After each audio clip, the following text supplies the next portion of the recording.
Assalamualaikum warahmatullahi wabarakatuh. Puji syukur kehadirat Allah Subhanahu wa taala atas nikmat yang Dia limpahkan sehingga kita dalam keadaan sehat walafiat. Salat serta salam kita anjurkan kepada Nabi kita, Nabi besar Nabi Muhammad SAW. Baik, sebelum saya akan mempresentasikan artikel saya, izinkan saya memperkenalkan nama. Perkenalkan, nama saya Mutiara R. Pamulu dengan NIM 941422090. Jurusan Ilmu Ekonomi, Program Studi Ekonomi Pembangunan, Fakultas Ekonomi Universitas Negeri Gorontalo. Baik, saya akan mempresentasikan artikel saya dengan judul Integrasi Nilai-nilai Pancasila dalam Konstitusi. Pancasila sebagai ideologi negara telah disepakati oleh The Founding Fathers sejak tahun 1945. Namun, nilai-nilai Pancasila tidak berarti telah serta-merta terintegrasi dalam diri bangsa Indonesia. Bahkan, untuk beberapa lama Pancasila sepertinya hanya menjadi ungkapan simbolis kenegaraan tanpa jelas implementasinya. Baik, dalam kehidupan bernegara maupun kemasyarakatan, penafsiran Pancasila pun kadang menjadi bermacam-macam tergantung golongan-golongannya. Bahkan tergantung pada arus politik yang berkuasa. Pancasila dapat didefinisikan sebagai 5 dasar pedoman dalam kehidupan berbangsa dan bernegara bagi seluruh rakyat Indonesia. Selanjutnya terdapat bagian pendahuluan dengan penjelasan Indonesia adalah negara hukum, memiliki hukum nasional yang dibangun setelah merdeka. Terbentuk dari sistem hukum Eropa kontinental yang berasal dari Belanda karena merupakan wilayah bekas jajahan India Belanda sebagai dasar hukum pidana dan perdata berbasis pada sistem hukum Eropa kontinental ini. Pancasila dan pendidikan kewarganegaraan saling terintegrasi. Pancasila termasuk ruang lingkup dari mata pelajaran pendidikan kewarganegaraan, sehingga dalam satuan pendidikan sudah cukup dengan mata pelajaran pendidikan kewarganegaraan.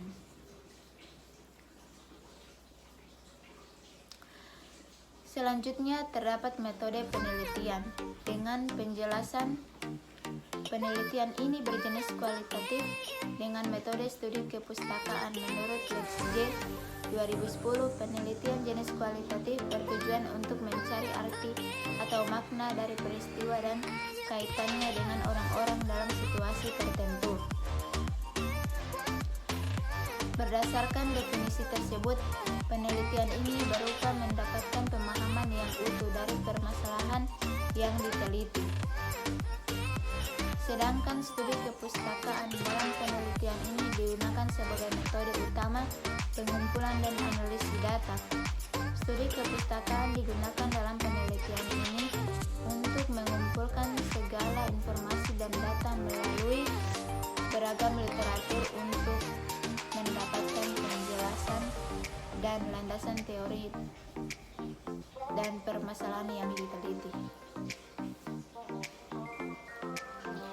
Studi kepustakaan dalam penelitian ini menggunakan tahapan yang dimulai dari pengumpulan data, pembacaan data, pengelolaan dan penyetiran data, serta analisis dan penyajian.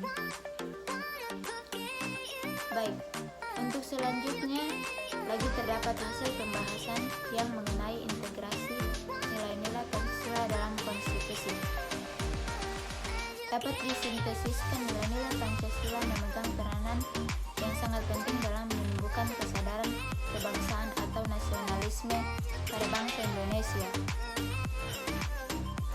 Pancasila menekankan pada nilai-nilai untuk menumbuhkan warga negara yang baik dan patriotik.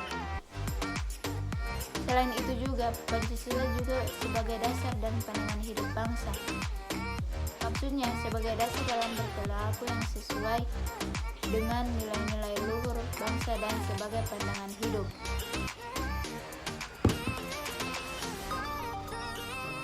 Bangsa untuk mewujudkan tujuan dan cita-cita bangsa Indonesia dan membelajarkan nilai-nilai Pancasila melalui pendidikan kewarganegaraan di sekolah dasar sangat penting dilakukan agar sejak dini serta mengenal dan mampu mengimplementasikan nilai-nilai yang terkandung dalam Pancasila. Selain itu, untuk memudahkan hal tersebut, guru hendaknya membelajarkan peserta didiknya dan menggunakan model yang inovatif dan sesuai dengan karakteristik anak usia sekolah. Untuk selanjutnya, terdapat kesimpulan dari isi artikel saya dengan penjelasan sebagai sebuah bangsa yang pernah dijajah melintasi rakyat Indonesia harus terus dibangun menuju kemerdekaan yang hakiki.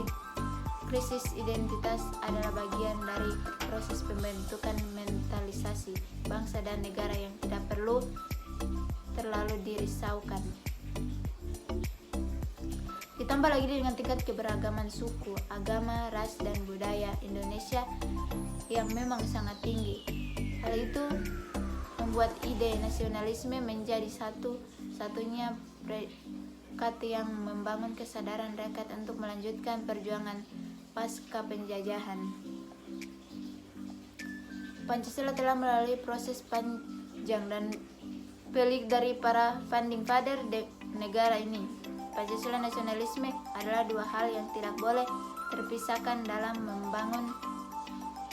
Meskipun tendensi nasionalisme yang sampai hal ini lebih mengarah pada gaya sekular, hal tersebut tidak boleh menjadi sumber disintegrasi.